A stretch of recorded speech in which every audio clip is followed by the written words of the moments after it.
Hey guys, welcome back to the channel. Brandon 9mm USA here. And today's video is going to be on the Smith & Wesson Performance Center 1911. We're going to use the Metgar magazines with it. We've been testing 1911s with these magazines. They've been really good. So this video is brought to you by Metgar magazines and Sig Sauer Elite Performance ammunition, 45 ACP. So you guys, in this video you're going to be using the stock Smith & Wesson mags along with the Metgar magazines and this Tripp McCormick 10-round magazine just to test a 10-round mag. Let's see how this goes. Alright guys, the Smith & Wesson Performance Center 1911. Smith & Wesson magazine up first. They came with the gun.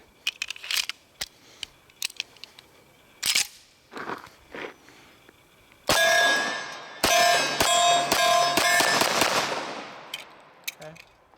Not bad. Tripp McCormick Power Plus 10-round magazine.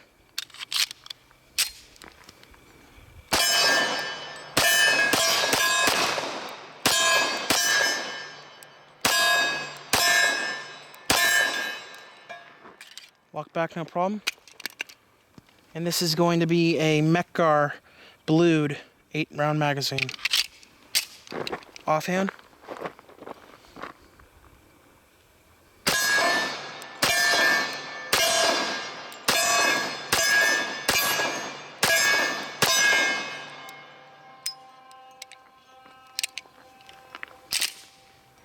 Magazine is not wanting to lock back. And that is with an 8-round magazine. There's something up with this gun and not wanting to lock back. That's really weird when you say Beretta Singer. Yeah. That's a 8-round nickel Metgar magazine.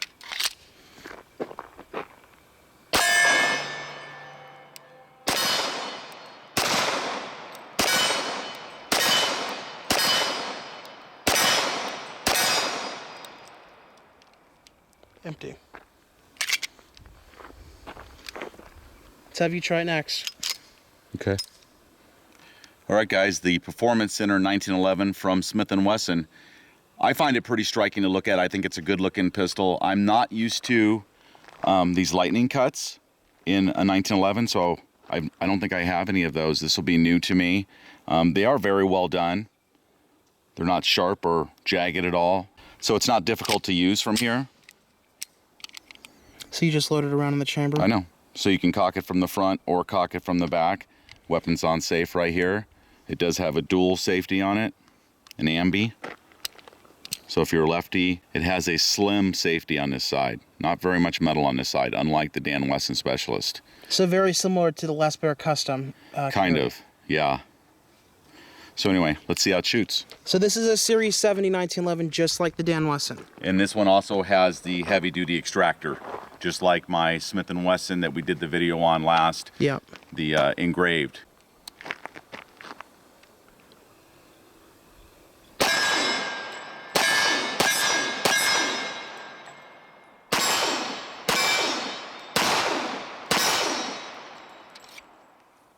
So this 1911 has the full-length guide rod assembly. Yeah.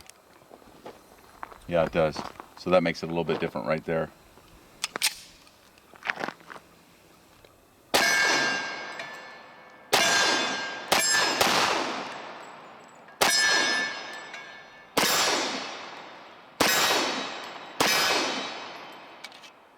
So how does it shoot? It's very smooth. This is one of those 11-round extended magazines from Metgar for 1911s.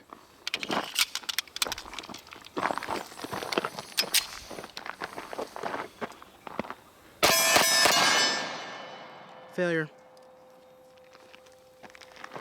So that's a failure to feed? Not 100% sure. Let me check.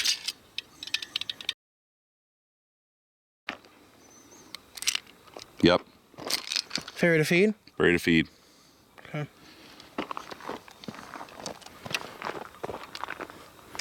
And these are the first rounds out of this pistol, you guys. Yep. So this 1911 was brand new. So I kind of expect that out of a lot of 1911s just because they're a little finicky for the first 200, 250 rounds, and then they usually settle down. So when I get a 1911 like the Dan Wessons, and I think the Les Bear was the same way, There was no malfunctions. There wasn't any. That's nice when it happens. And you had some problems with the original Smith. Remember that? You had a couple malfunctions out of it too. Yeah, I did.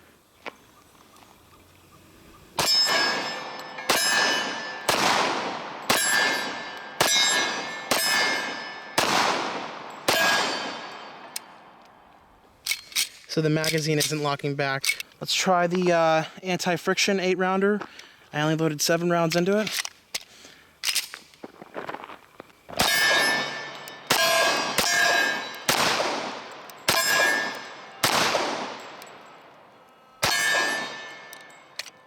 Okay, good.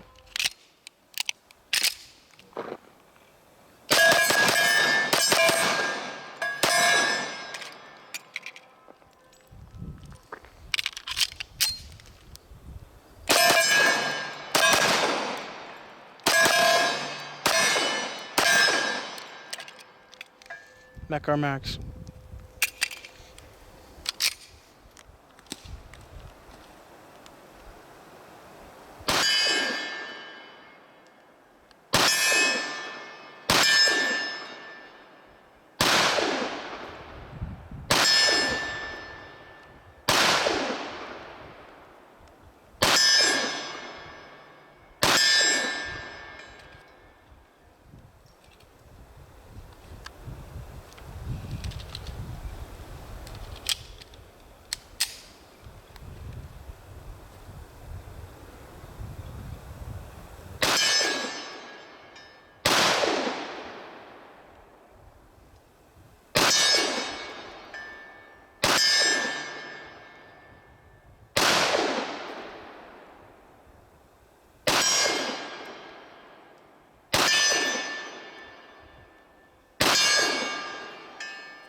That's about 25 or 30 yards away with the Smith & Wesson Performance Center 1911.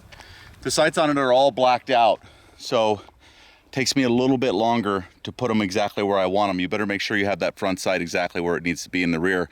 But the sights do seem to be on from the factory with no adjustment, so that's good. The trigger is starting to break in a little bit. The CobraMags were great, by the way. No problems with the CobraMags. Other than it not wanting to lock back when I was using it. Yeah, right. But the trigger is starting to break in a little bit. It doesn't push back very well on the reset. It's a little weak. So it might need a little bit of work on the trigger. I noticed the extraction of it is really good. That's good. It does have the heavy-duty extractor from Smith & Wesson. And it's got the ambi safety. It's really good over here for a right-hander. It's positive. You can hear it, you can feel it, and it feels strong. But the thickness over here for righties is thicker than it is for lefties. Over here, it's very small and not a whole lot of metal to it. It does an okay job, but it's not like the Dan Wesson that has a nice thick safety over here for lefties. So just something that I noticed. So guys, this Smith & Wesson Performance Center 1911 is a very good looking pistol to look at. The grips are, I like the grips. They've got some good texturing right here. They've got some good coloring. It's kind of offset with the stainless steel 1911. I just like the looks of it. Getting it dirty right here. We've got some lightning cuts up front that are done very well. They're not sharp or anything like that. You could actually grab a hold of them and cock it or press check it from the front, or of course the back, which has this scaling type of approach. So same as the M&P. Yeah. So this is a Smith & Wesson magazine here.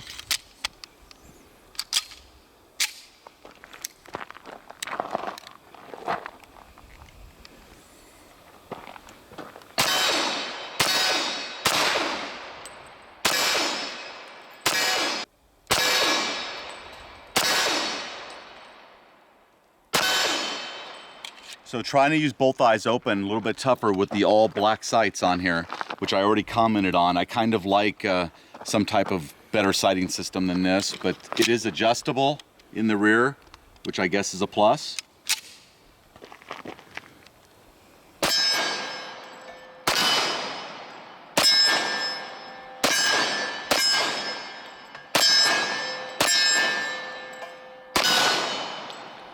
Okay, it's been running good there. Locked back fine, no problem at all. That was a Metgar magazine.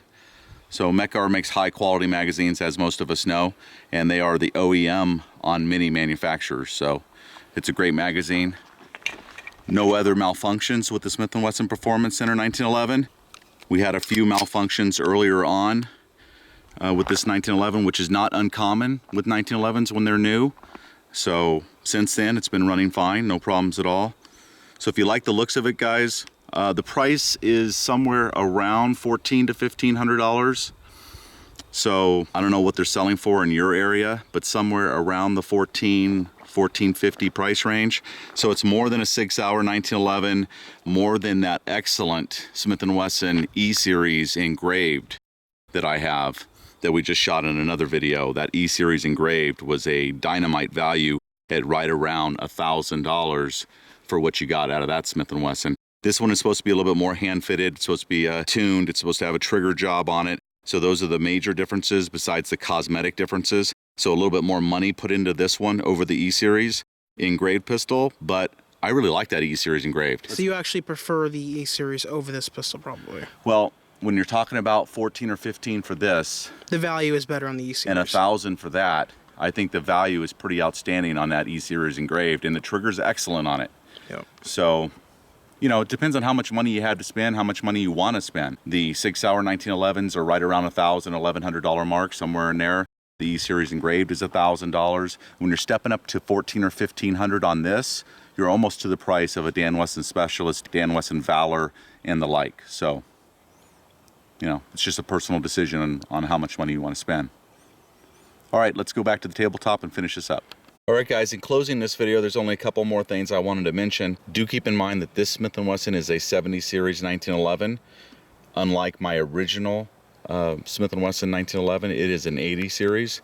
And no matter how high up you go in the levels of 1911s from Smith & Wesson, there are some MEM parts on it, and that does make a difference to some buyers out there. Some buyers want all forged parts like you get in a Wilson or a Nighthawk or even a Les Baer and the Dan Wesson. So those are your selections if you want all forged parts and stuff and forged pieces on it. There's definitely some MEM parts here, down here, right here. Not sure about the hammer, it may not be. This definitely seems to be a MEM part there as far as the safety is concerned. I do like the way that they did the front of the pistol. It is really dirty. So it does have a Performance Center bushing on it, and there's a little gap on the sides, probably for your tool. It does seem to have the barrel really tightly fit in there. When we got the pistol and it was brand new, there was already a lot of wear up here on the hood of the barrel, and I think that's just from how tight the pistol is. There is no movement in that barrel. It is very well fit. And the slide to frame fit is pretty good too. Yeah, and it's already getting really smooth also. So there are some good things to say about this Performance Center 1911. I do look forward to shooting it against some of our other 1911s like the Les Baer or possibly the Dan Wesson. We'll bring you a versus video here pretty soon. But for now, that's it. Thanks for watching the channel, guys. Remember to like, share, and subscribe to our channel here on YouTube, Beretta 9mm USA, for more guns and gear videos coming up in the future.